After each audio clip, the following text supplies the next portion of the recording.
you're sitting on a gold mine and don't even realize it. Your gifts, passions, skills, talents, your wisdom, those are your biggest assets that you were actually uniquely designed to monetize, to use in order to help the greater good and help other people.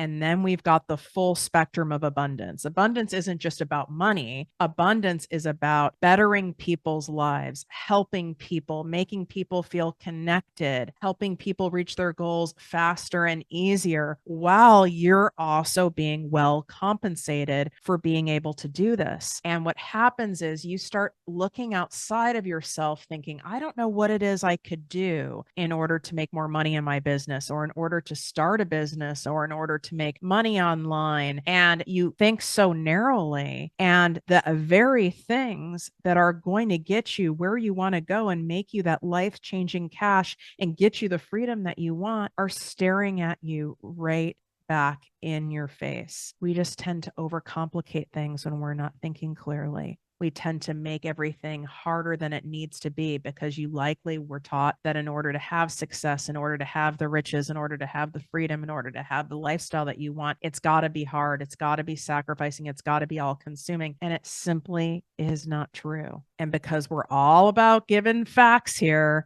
and evidence and receipts, I have brought on a guest today who is undeniable proof that your actual experiences in life can easily be turned into thriving entrepreneurship. Erin MacNeil came out of my Selling with Soul signature program that I run once a year, and she is a spa and beauty industry business coach. She had worked for other people for many, many years, good and bad experiences, was all over the world, and she was making pennies on the dollar with how much money she was making these other businesses.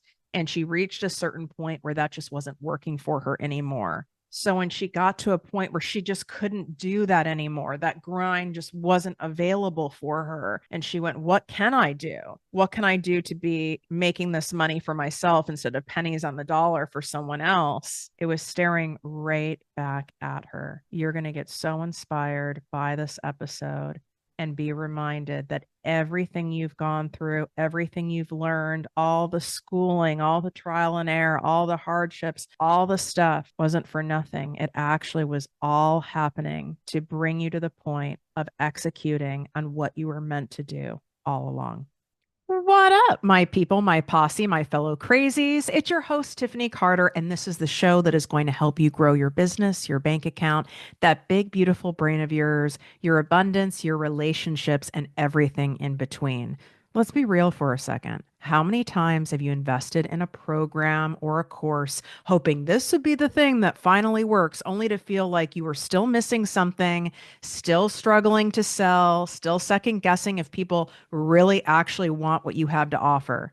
I get it. I have been there. And if you're scared to invest again and scared to spend the money and not see the return, yet you aren't getting any results right now, I need you to hear this.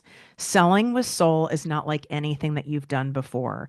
This is my 5-week live signature program that I only run once a year. You're not getting more information. You can get that anywhere. You can Google that shit. You can chat GBT it.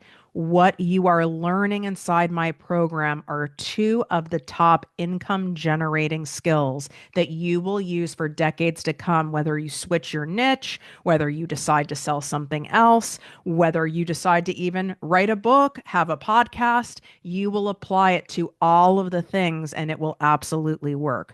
This is not about doing sleazy manipulative tactics. We don't do that around here. This is about rewiring how you sell so it feels good to you and irresistible to your ideal clients. So you're no longer wondering what to say, second guessing your prices, or hoping someone just miraculously finds you. And let me tell you, today is the last day to get $1,000 off with our special pre-launch pricing. After this, the price goes up and you'll have to wait an entire year for another chance to do this program with me. So if you've been on the fence, let this be your sign. You're either going to keep sitting in hesitation or you're going to step into the version of you that gets paid consistently for the work you love. go to projectmewithtiffany.com/pre-launch sale right now and lock this in before it's gone. You can also swipe up. It's in the show notes. It's also in the description here on YouTube. Your future clients are waiting. Don't leave them on hold. Don't leave yourself hanging for the money that you want, the impact that you want, and the lifestyle that you desire and deserve.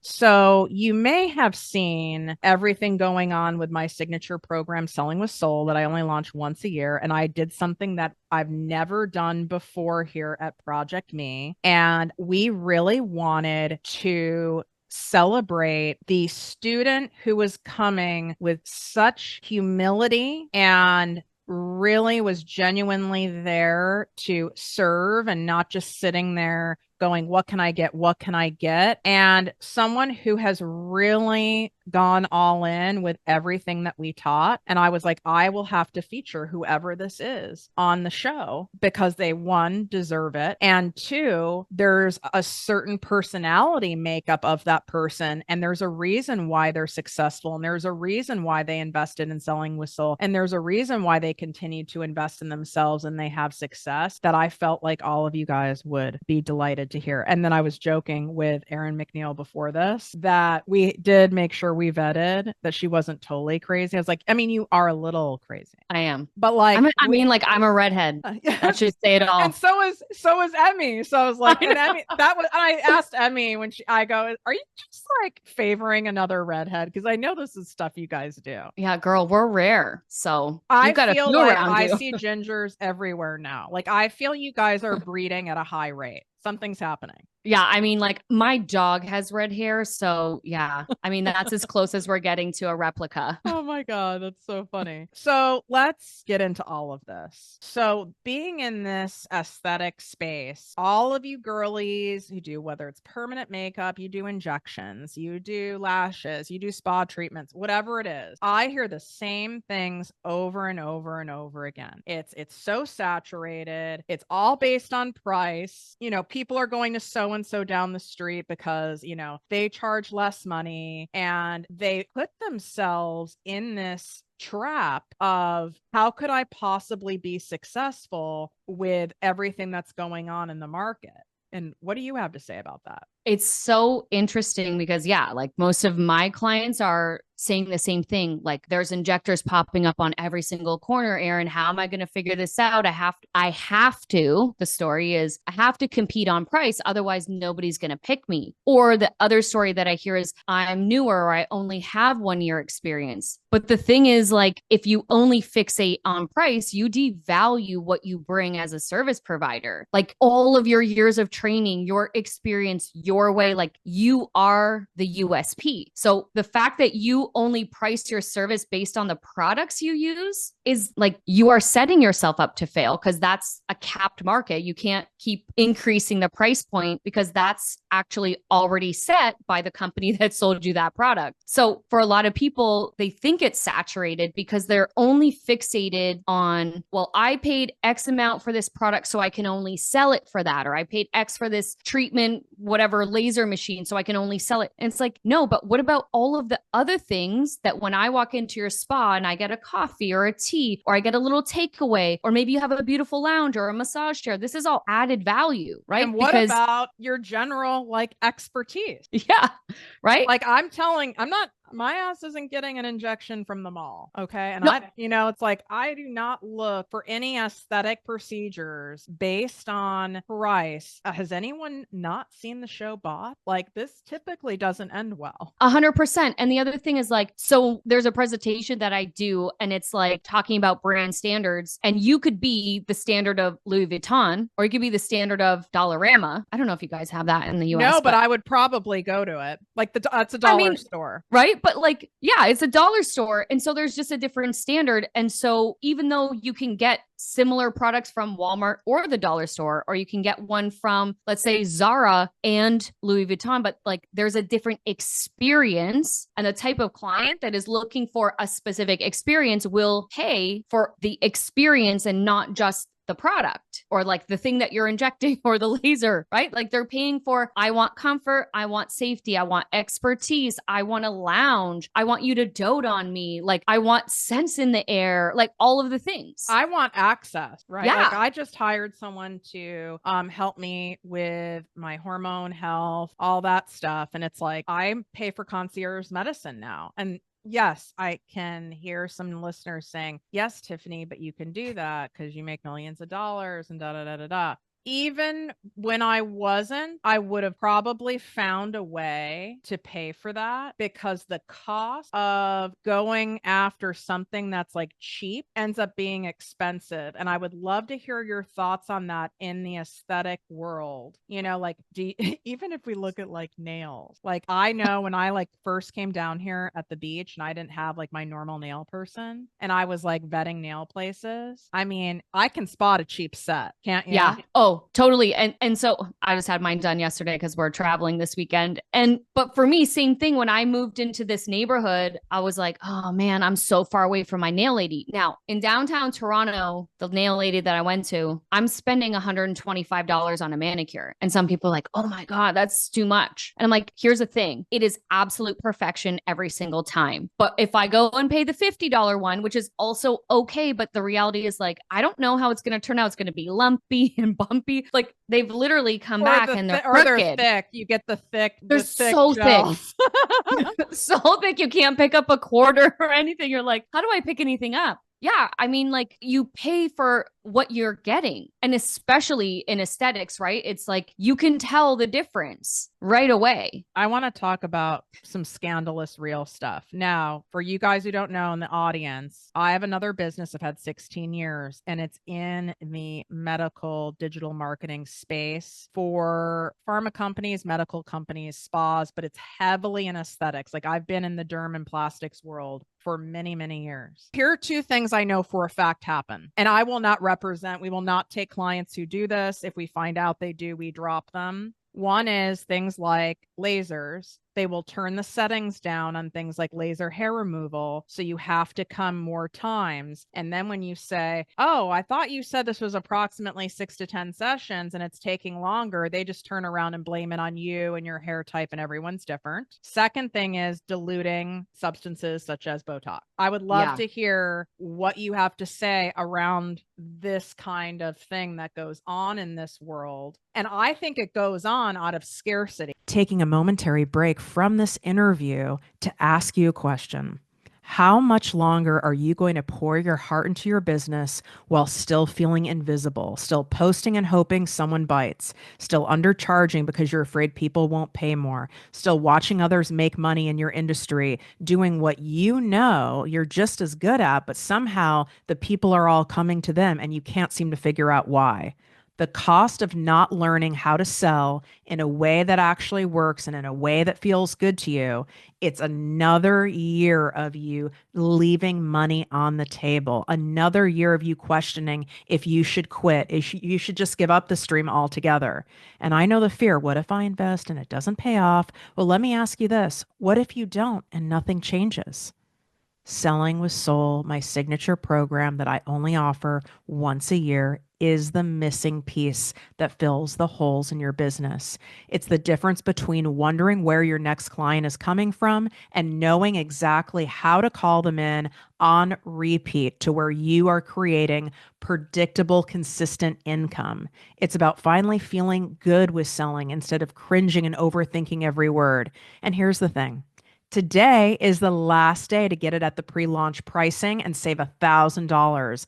After tonight, the price goes up and your chance to transform how you sell is gone for another year. So you have a choice. Keep doing what's not working or finally learn how to make selling and promoting and sharing and showcasing your offers in a way that feels natural, aligned, and most importantly, wildly profitable. Go to projectmewithtiffany.com/pre-launch sale. Swipe up, it's in the show notes. Lock it in.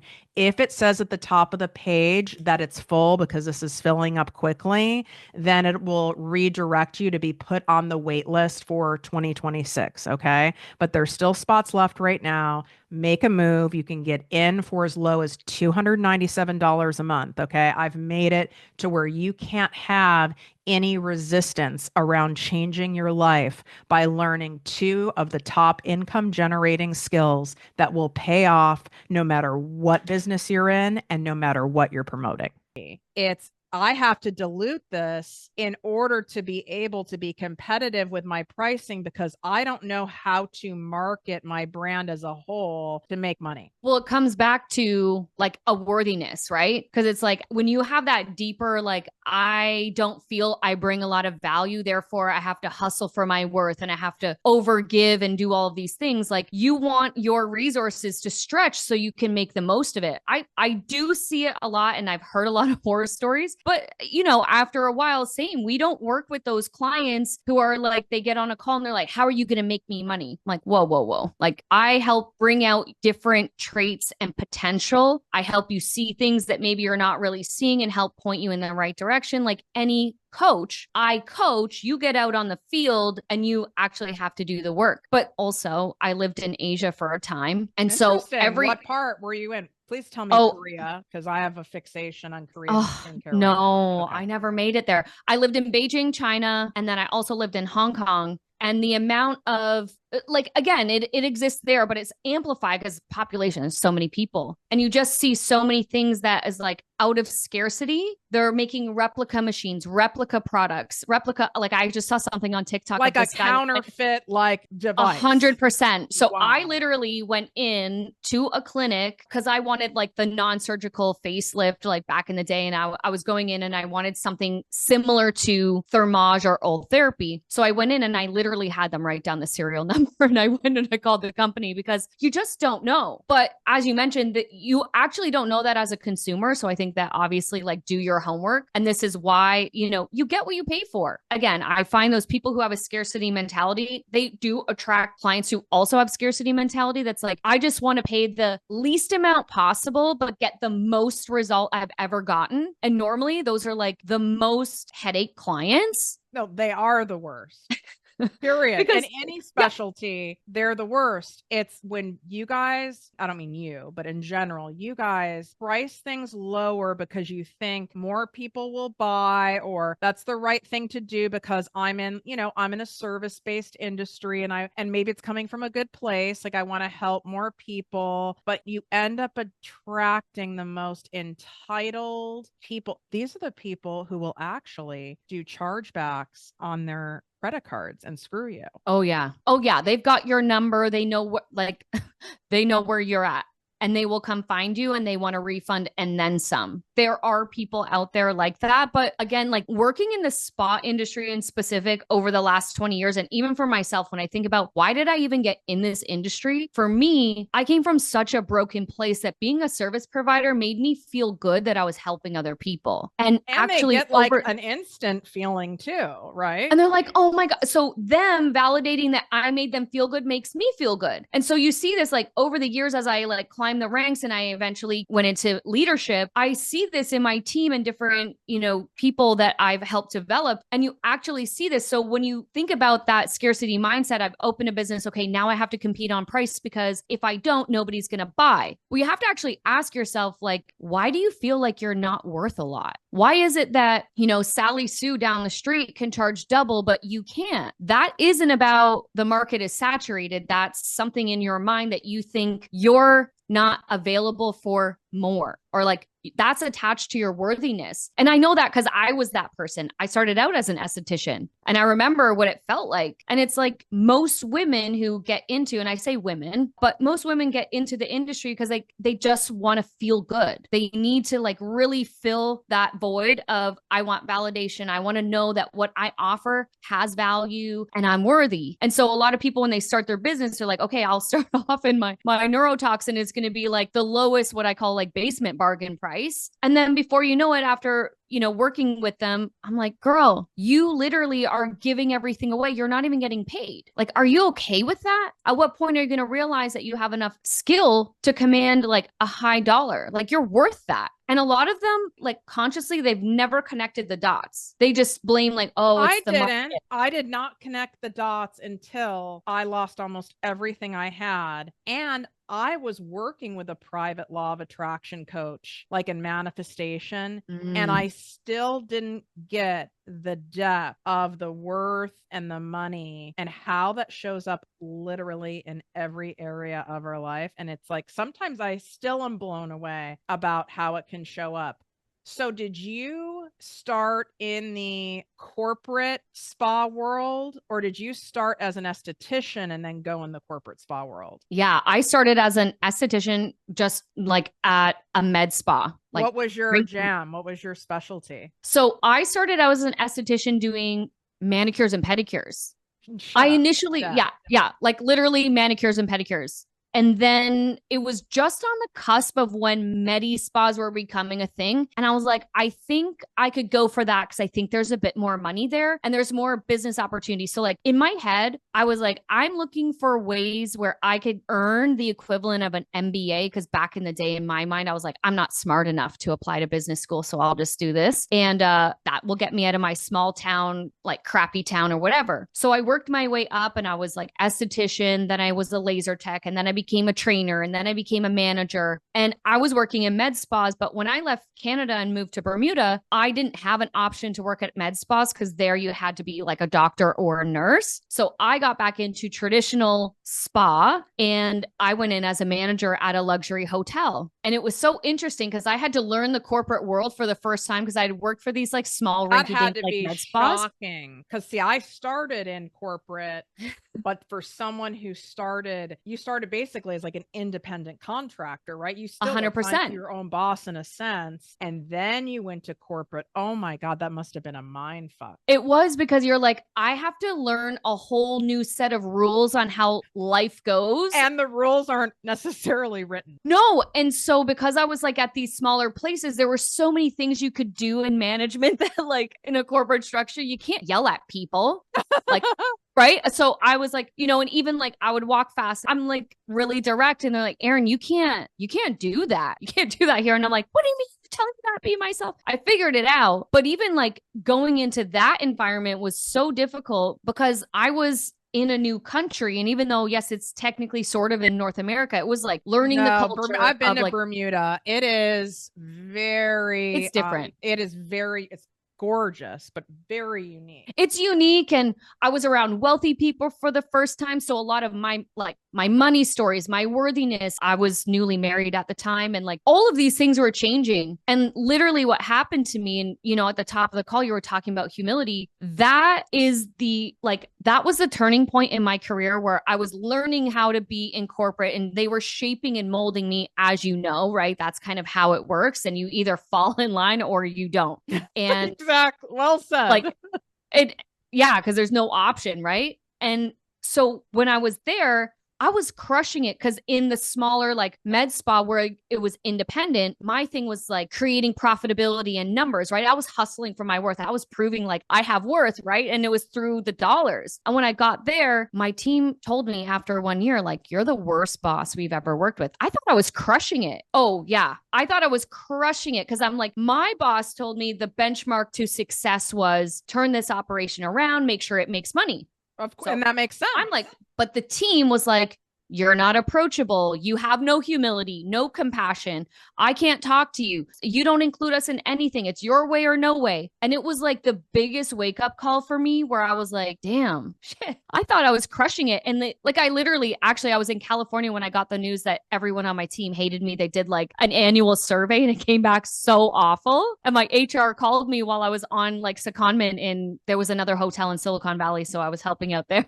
And I literally cried for 3 days because I'm like, how am I going to face these people. They fucking hate me. What am I going to do? I don't know any other way other than to be me. And so I was fulfilling that corporate agenda, which was like numbers, numbers, numbers, numbers. But the team was like, we don't want to work for this bitch. She's nutty. So I had to figure out, and that's literally when I started to like lean into leadership workshops, books, TED Talks. I was like, if I don't turn this shit around, I'm going to lose my job. Because also like just the environment there, I was a foreigner, and that's what they call you, like you're a foreigner. So it was going to be very easy to replace me with someone who was local, because that, they were going to make the argument for it. Either way, I figured it out, and I actually went back and I asked for everyone who personally wrote a letter, which was actually quite a bit. I had maybe 20 people on my team at that time, where they literally said to the HR director, like, I want to write a personal letter of all the ways I'm affected by like this bitch. That would be my worst nightmare. I am give you a lot of credit. I have to tell you, the old Tiffany, not Tiffany today, I'm going to be straight up with what I would have done. I would have probably quit and never gone back in. I would have been horrified. Oh, I thought the same thing. I'm like, how the hell am I going back? Because I was actually not on property. I was somewhere else. So I thought, like, thankfully I had 2 weeks before I had to go back on property. And I was like, what am I going to do? I have no fucking idea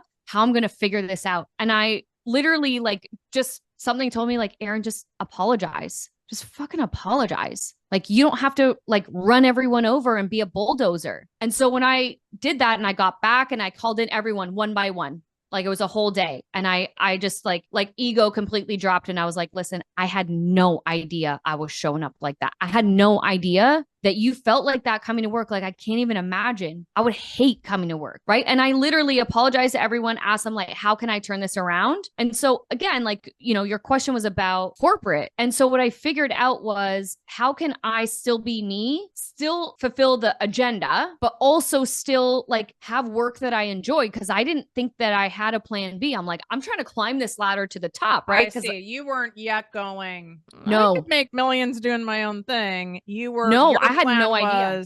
The typical corporate plan, which was mine, is I'm going to just keep climbing up. Okay. That's exactly what I did. And so anyway, we turned it around, and like the results were phenomenal. When I actually dropped my ego and really learned proper leadership skills, I doubled profit. It was like, and I didn't even try. It was just Isn't more that like interesting, because it can seem counterintuitive. Yeah. When you're focusing on the people and nurturing them. And it's like, well, won't the profit slip if we do that? But you get so much more out of the people, and their service is better. And then your profits doubled. Totally. Because you do really realize that people quit bosses. They don't quit jobs. Right. And you're like, I don't want to be that person that you hate every day, or hate looking at, or like coming to work and dread it. So basically from there, I got notice from corporate office in Hong Kong. And then that's when I got offered a job, and I went and lived in Beijing. I spent time in Thailand. I lived in Hong Kong, and I was the one that went in and recovered all of these failing spas in their portfolio, and ultimately climbed that ladder to the pinnacle, the crown jewel, opened it. And it was like, okay, now I've ticked off all the boxes, Erin, like, what are you doing next? And that's when I decided, like, I've actually really bottled up some great information. I have great experience. And that's when, a few years ago, COVID hit, and I saw so many people in the spa industry starting to have to, like, they were losing their business because they opened because they loved it and they had a passion, but they didn't have business acumen. They didn't have strategy. They didn't really understand how to run it. And I'm like, I could just like bottle up everything I've learned and put it in a program and show the average woman who opened a business for a dream of a better life, I can show her how to do it. That's what I did.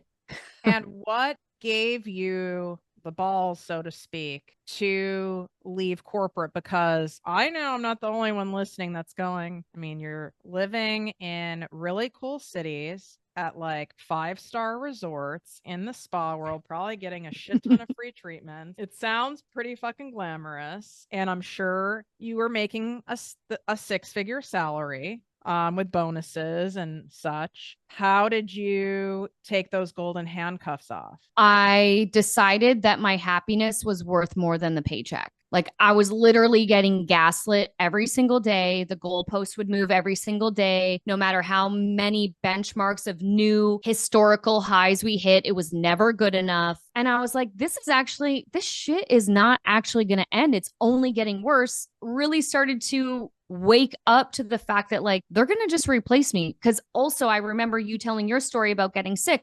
Same thing happened to me, that my sleeping heart rate. So I like wear an Apple Watch, and back then I tracked everything. I literally had a resting sleeping heart rate of 98. Oh I my was like God. on the You verge of were in having like a heart attack. pure fight or flight. 100% nervous system on fire all day, every day, drinking a bottle of wine so I could just fall asleep. Like it was bad. And I'm like, what am I doing this for? So that I can give this, $1 billion company another extra million, 2 million, 4 million, whatever. I can do that for myself. So like, who cares? And the thing was for me that I was like, okay, how much money do I really need to feel safe enough? And so I saved up a little bit of money, and I was like, I hit a point where I was like, I actually don't give a shit if I have to start over, because it's got to be better than this. It was so bad. That's when you know it's time. Yep. It's time. And like when I handed in my resignation letter, my boss literally was like, well, how are you going to make money? And I said, well, I've figured it out this far. I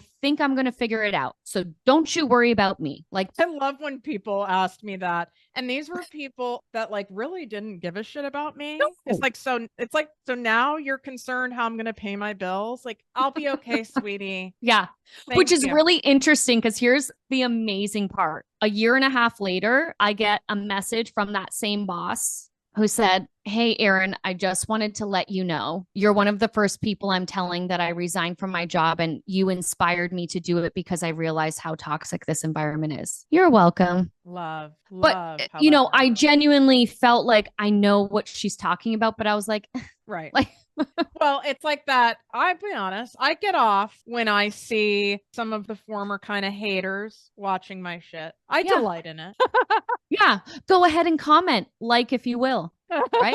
When you were going through your divorce, when was that in all of this? Oh, that was in the middle of me going to Beijing. And I got to say, like, okay, so if anyone's ever been to Bermuda, like there's almost no direct flights anywhere. So to get to Beijing, it was three different connections. And I cried on every connection. And I'm like, oh my God, am I making the wrong choice? And it literally took me 4 months, maybe 6, where I almost went back. And I'm talking about like, if you've ever been in a relationship where you were more alone and feeling lonely all day, every day, I was like, in my head, I was 31 or 30 years older. I don't even remember. And I'm like, there's no way that I'm going to live this life for the rest of my life. Like, this is ridiculous. I'm way too young to be in this spot. And I was so afraid when I first went. Number one, like, if you've never been, nobody speaks English. Oh, nobody. I have been. And it is. It's chaos. It's New York City on steroids.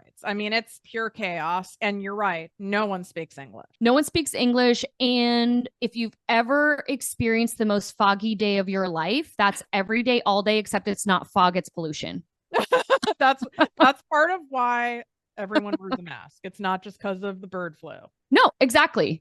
So yeah, I mean, like for me, when I first went and going through that, so I was like going through the stuff with the team, making a big transition in my personal life, which I also didn't tell anyone because I had shame around it. I'm like, oh my God, I'm such a loser. This didn't work out. It was a big slap in the face for me because I was trying to prove to my family that like, I'm not going to be white trash like everybody else. I'm going to marry up and I have this cushy life and a big fat ring, and didn't work out. But either way, it served me in a way that it actually broke me down to the point that I realized, like, what do I really want? Right. And again, like when you think about why do you open a business or why do you do anything? If you're doing it from like a scarcity mentality, like there's only so long you can do that until like your nervous system goes like, okay, girl, like give it up, or something breaks down. Some kind of sign or symbol is going to happen, and it's probably happening right now. And you're going, oh, that's just because of this, or that's just because of that. But for me, I've realized over time that like these are divine intervention. This is the universe talking to me. And it's just these different things that kind of come up. But the Beijing story is like, it kept coming up in my mind. Maybe I should go back. This is safe. Because I had the kind of outward looking lifestyle that's like, oh, I didn't have to pay bills. I didn't actually have to work. I didn't actually have to worry about much. But man, that's lonely. And you pay a price for that. And I just wasn't willing to pay the price anymore. And I was like, so much so that I'm going to move to a country where I don't speak the language, I don't know anyone, and I have to turn around a failing spa that's not made a penny in 2 years. And I have to do that like rather quickly. And alone, And because alone. I'm guessing you didn't have any friends who were living there. No, none. And like also nothing in English. So like there would be 2 weeks where I didn't even have a conversation with anyone because I had no one to talk to. There's no, well, back then, no YouTube, no Facebook, no Netflix, no Instagram. Like I didn't have anything, and I didn't have time to figure it Which was also a out. divine intervention because it Oh, forced totally. you to be still and silent and with yourself. 1,000%. And like I read so many books during that time because I had nothing else to do. I'd go home after work. I got fit. So I started to introduce that into my lifestyle and I read. That's all I could do. I didn't have anything else going on. That in itself was such a big transition. But then also, once I got to that top of the ladder and it was like, oh, the view up here is really shitty. I don't like this. Isn't it funny? I'm like shook over here because I knew some of your story, but it is just proof again, like attracts like. You and I have so many parallels. It's crazy. And the fact that the old you didn't have humility and were operating an ego. And the very reason you were chosen out of the hundreds and hundreds and hundreds of people in Selling with Soul, why you dramatically stood out, was for your humility. Which That's is like, fucking cool. it like literally makes my armpit sweat. The reason why is because like when I first started working in my early 20s, the first mentor I ever had, he said to me, and I will like never forget, he was like, unless you learn humility and compassion, you are never going to be successful. Because back then I was even worse when I was younger. I grew up really like a lot of tragedy, a lot of trauma going on in my early years. And I carried so much anger and I was like,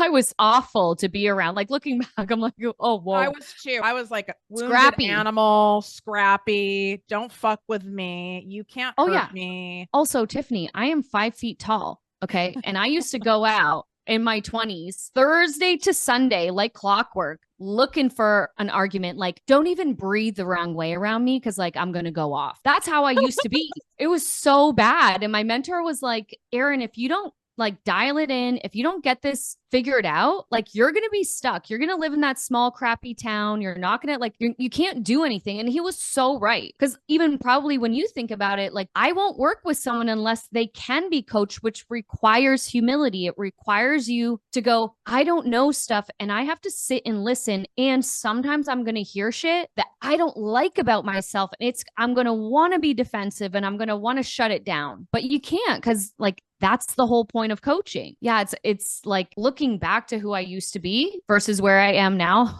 Even now, I'm still like, I feel like I'm still a bit much for most people, but I'm like the tame version of it. I think that's any highly successful entrepreneur. I mean, we're nuts. I mean, you have Yeah. to be a little crazy and unwell. I mean, that's Yeah. just so, because there are so very few people doing this, but it can look like to those of you who are in it, because you've trained your mental algorithm and literal social media algorithms to, whether it's a beauty business or you're in real estate or you're a doctor, whatever it is, all you're seeing are everyone's a coach. I'm sure you get this from people. Oh, everyone who is in the beauty business is now a coach. Oh, everyone who does, eyebrows also, also is doing this. Everyone's doing this. And it's like, that is not true. I promise you it's not true. It's what you are interested in, you click on. So you literally end up seeing all the people online and in real life. There aren't that many people who actually want to go and do things like this and who will actually follow through. It is scary. And I do think people need to acknowledge themselves for taking that leap and doing that thing. I would love to hear from you. What are some of the most common mistakes that make your heart ache when you have clients coming to you and you're like, oh, like I know there's a similar 5 things I hear over and over again. One is they've spent all this money on things like SEO and Google ads and Facebook ads, and now they're tied up in leases for lasers and other things, and they've done all this and there is literally no marketing plan. There's none of that. It's like they have very little money left, and now they're afraid to like hire someone, for example, like you, not because it's you, but because it's like, oh my God, like I only have this left, and now they're in that spot. So what are a lot of the common things that you see from people in that esthetician aesthetic world? So it's definitely what you just mentioned is they've sunk tens of thousands of dollars into marketing when, first of all, you don't even know what your brand represents. You don't even have a vision or values locked out. Like, what are you even for? Therefore, if you don't know who you are as a brand, you can't market yourself. So you're marketing a bunch of things from a person who told you what to say, who's never owned a med spa. Like, that's the first one. The other one is, yes, you get sold. And like, be reminded that when you buy skincare lines or you buy lasers or whatever equipment, the job of the person selling it is to sell you, right? They don't give a shit if your business makes money because they got their commission. So you are getting sold to. So ask the right question. And those ones, right? Those are like the investment that you have to put up for that. That's $200K starting point, right? The other one is they invest a lot of capital in a rental property where they're like, I want it to look beautiful and I want chandeliers and water fountains. I'm like, girl, if you are good at what you do, people will see you in a park in a tent. I promise you. This is how far I go. And you guys, I'm in LA. Okay. If I am sourcing a new medical professional or in the aesthetic space and I see on their website that their space is really over the top, I'm out. You know who did my explant surgery for my breast implants and my lift? This motherfucker's place was as basic as you can get. I'm talking bare bones and pristine surgery, and I paid 1/3 of the price that most all these other people that you're seeing talking about it that went to Beverly Hills and Orange County and all this, because they didn't have all the overhead. So I actually can get turned off if a space is too over the top. And you can tell, right? Because you can tell if they put their time and energy into their skill and the client journey and the client experience, or did they put all their time and energy into looking good? And there's no client service, there's no follow-up. They don't give a shit. So you have to be aware. And also, don't put your capital in a building you don't own. Like, minimal, you're going to have to put money in. But a lot of people go, okay, I just put $150,000 into the structure of this building, plumbing, electrical, flooring, walls. Like, you can't take that with you. So don't make that mistake. Move into a place that's okay, and you can fix it up as you go, because people actually care more. Like what you just said, they care more is like, are you going to take good care of me? Are you going to give me a good service? And is it good value? Do I feel good? Do I feel taken care of? Because if that's the case, I'm going to come back. What are some of the biggest marketing mistakes that you see of, these service-based entrepreneurs that you just cringe when you see it, because there's no way it is converting into any client? Okay, so one of the reasons why I loved selling with soul so much is because it's like helps me position myself as a coach as well, because in our industry, in the spa and beauty world, most people don't do sales, and you've probably had some experience with this. It's like, I'm an educator and I'm going to teach you all the things that you should be doing, and then if you want to buy, it's totally fine.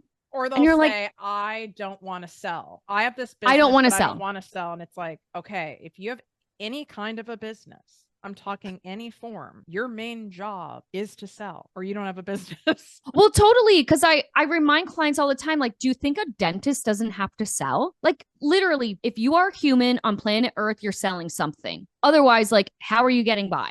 You're selling yourself through your outfit, what you're saying to your spouse, like, oh, we're going on vacation here, or I want this house. Like, you're positioning yourself to sell. And I hear all the time, I don't want to be pushy. I don't want to turn them off. I just educate them. I want them to decide. Well, like, listen, guys, your spa isn't Starbucks where people roll up and just tell you an order and you do it. Like, you're supposed to be the expert. Step into that role. I want you to tell me what to do. 100%. Like, that's why I got in my car and drove here and took the time out of my schedule so an expert could tell me what I need to be doing. And a lot of the time, like, again, you go back to that. Like, I just see it so clearly is like, there's such a big wound around worthiness and like validation of, am I good enough? And that's normally why I see people don't sell, is because they're like, I'll just let the client tell me if they want it. But like, girl, they came to you because you know what you're doing. They didn't go to aesthetic school. They are not a nurse injector. They don't know the latest, greatest, and they don't know what your laser machine does until you ask, like,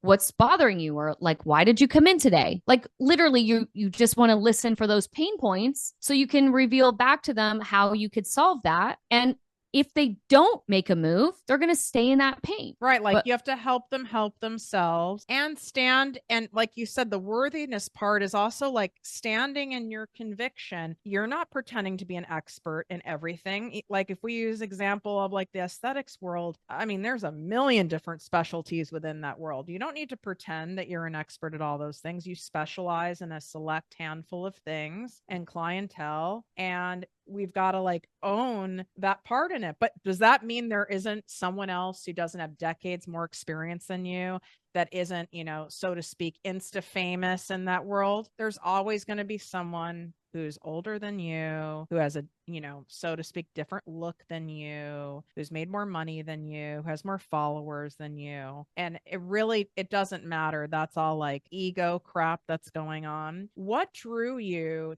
to selling with Soul specifically? Because on the outside, someone could go, God, I mean, you know, obviously you know how to sell. So what made you go, I need to be in here? There's a certain side of my business that I know I can grow by being in here. Yeah, I know that I could sell more. And what I realize is, like, I have those wounds too, where my worthiness is challenged. My validation is challenged. And when I think about, you know, even over the last year, when I get on like discovery calls with potential new clients, and I'm talking more about like, oh, this is what we offer instead of what we actually provide for them. And so some of it was more that I recognize that, wow, I still, even though I'm aware, I still have work to do here. I could still show up better in a capacity with more tools and resources to serve these people in a better way. Because again, like, I follow my ethical compass, right? I'm not trying to push things on people that aren't a good fit, but also I'm doing them a disservice if I don't show up in a way that helps them cross the line. Like, they book the appointment because they clearly need help. And I'm not helping them by backing away from having the conversation that needs to be had,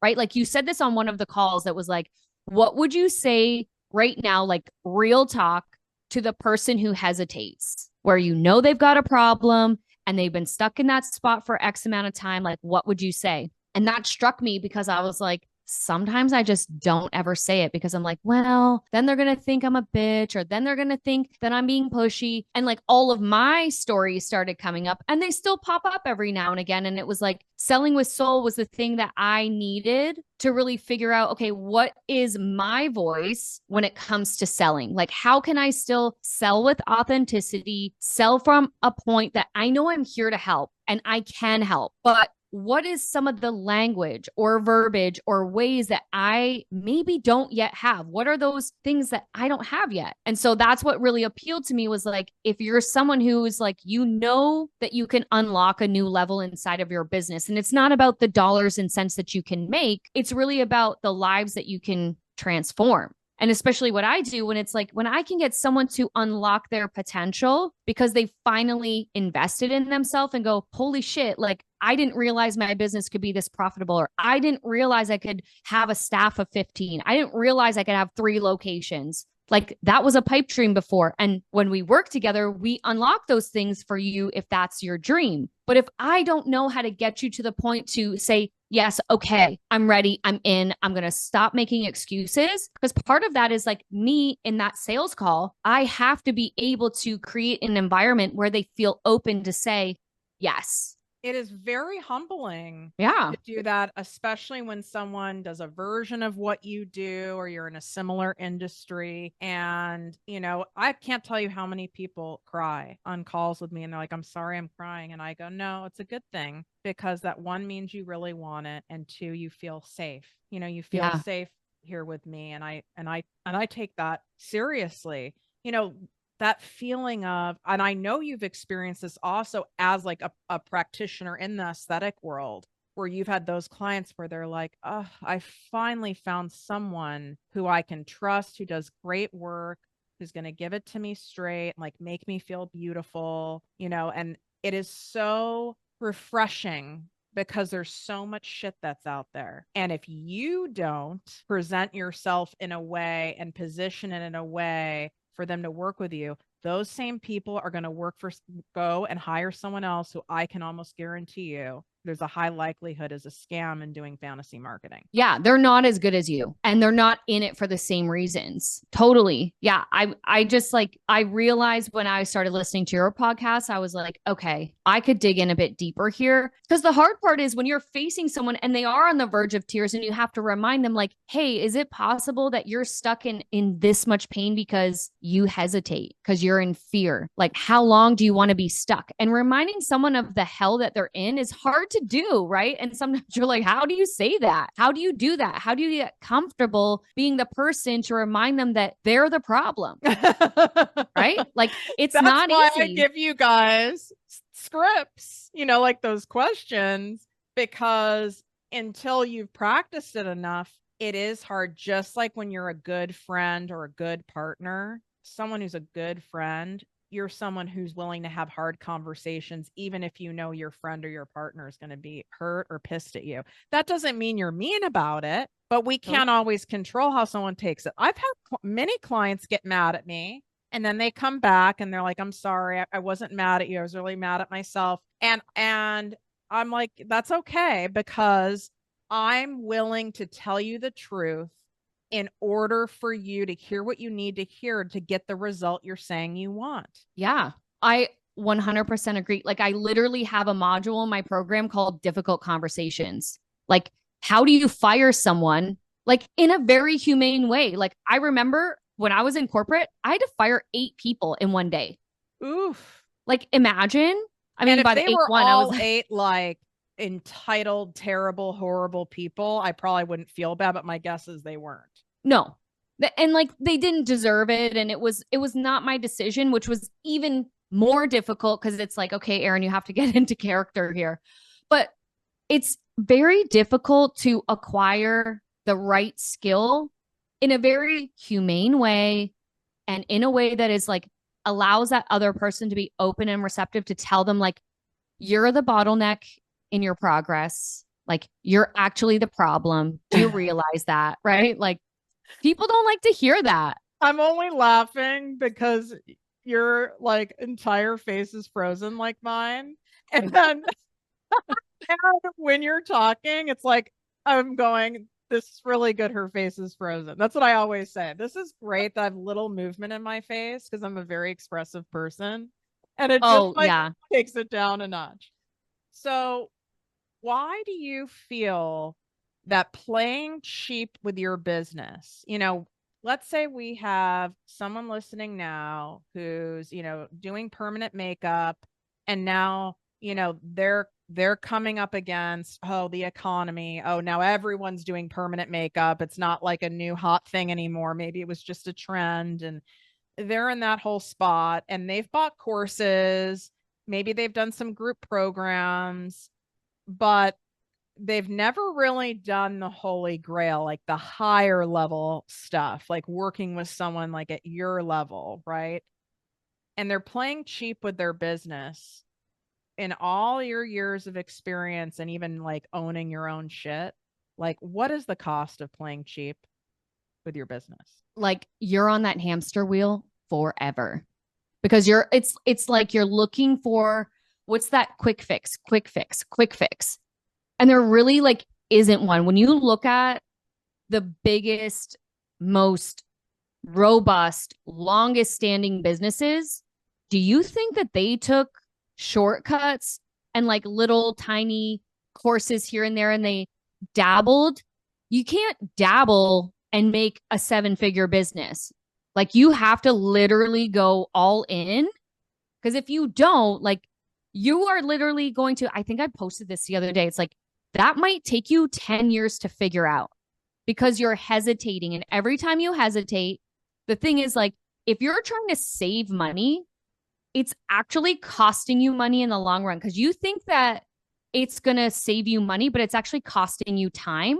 And the difference is you can print more money and you can't make more time. And the money you could have made in that time on top of it. I mean, listen, I was a cheap ass my first 5 years building my agency. I was afraid to spend the money on people weren't really coaches then. They were more like executive coaches and mentors or whatever. I knew they existed. I even had some people very nicely tell me I should probably invest in one. And I went, oh, I will someday when I'm making enough money. And I know you've had to have heard this in your business. I hear it from people too. And it's like, well, when I'm making enough money, think of how insane that sounds. That's like someone saying, well, I'll join the gym once I'm in better shape. Yeah. It's I like will really get a wild. financial advisor when I'm out of debt. Like, girl, you don't know how to get out of debt. The whole point of the financial advisor is to create a plan to get you out of debt. Like, you clearly only know how to get in debt, right? And it is the same thing. It's like, I'll work with you when I can afford it. I'm like, the whole point is that you don't know how to figure out how to afford someone like me. You don't know how to figure out how you can unlock more revenue and sales. Like, I help you do that. I literally had a client in my like membership program who was like, okay, I hosted a dinner and she came to the dinner and she was like, wow, working with you in person just at the dinner. This was so much value that she's like, I think actually I need to do one-to-one. And then she said, but can I start next month because I want to save up? And I said, well, she said in the fall. And I said, okay, well, here's the thing.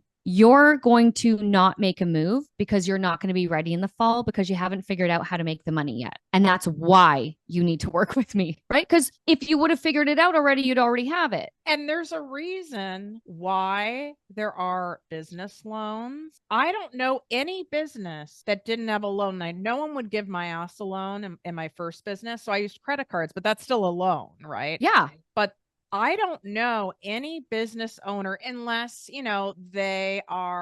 you're still taking a loan, even if even if your husband's investing in it or your rich uncle or whatever. But there's no business that continues to grow without making strategic investments to grow it, period. Oh yeah. We got that credit card on max.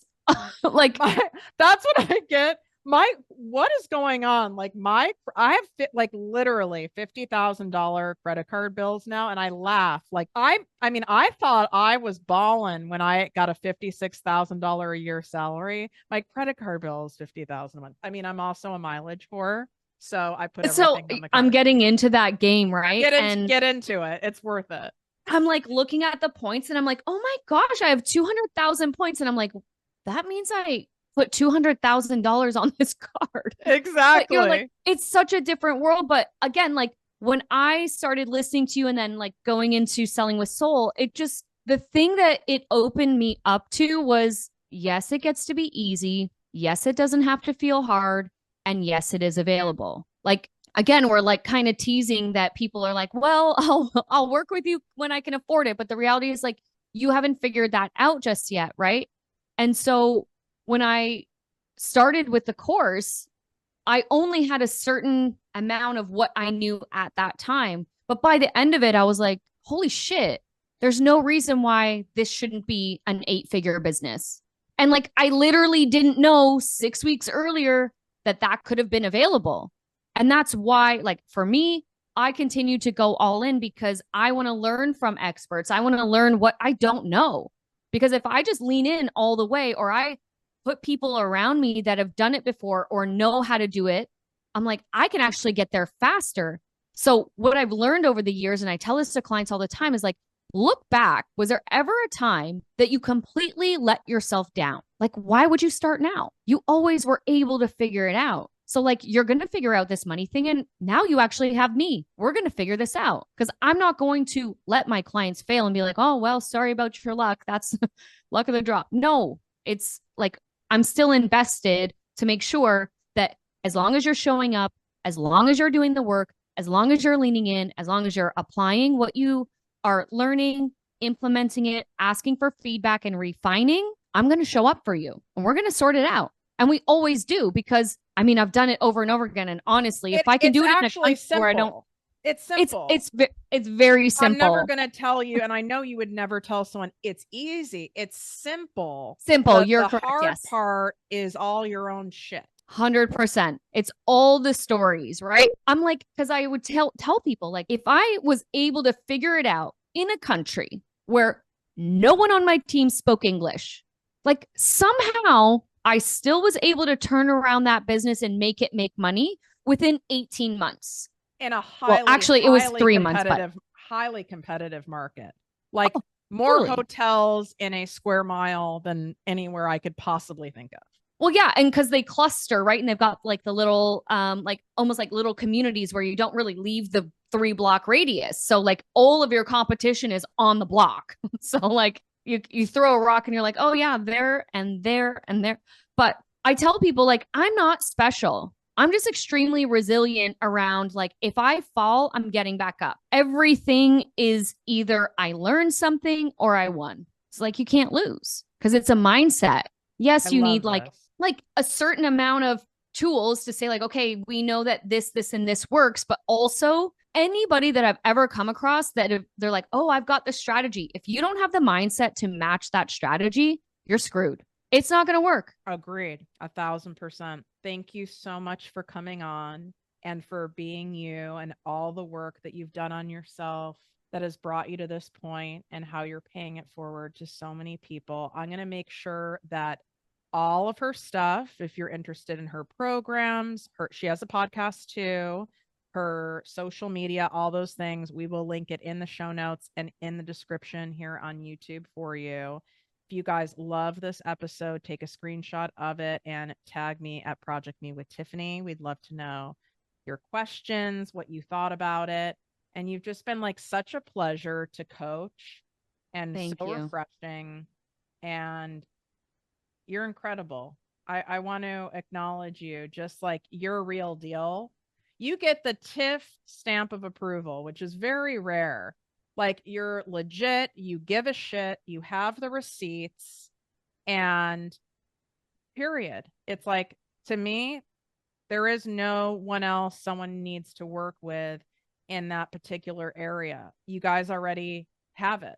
It all exists. The how is out there. The people who've already paved the way. It's a matter of you getting out of your own way and doing it. Thank you for coming on. Thank you for having me. I loved every second of it.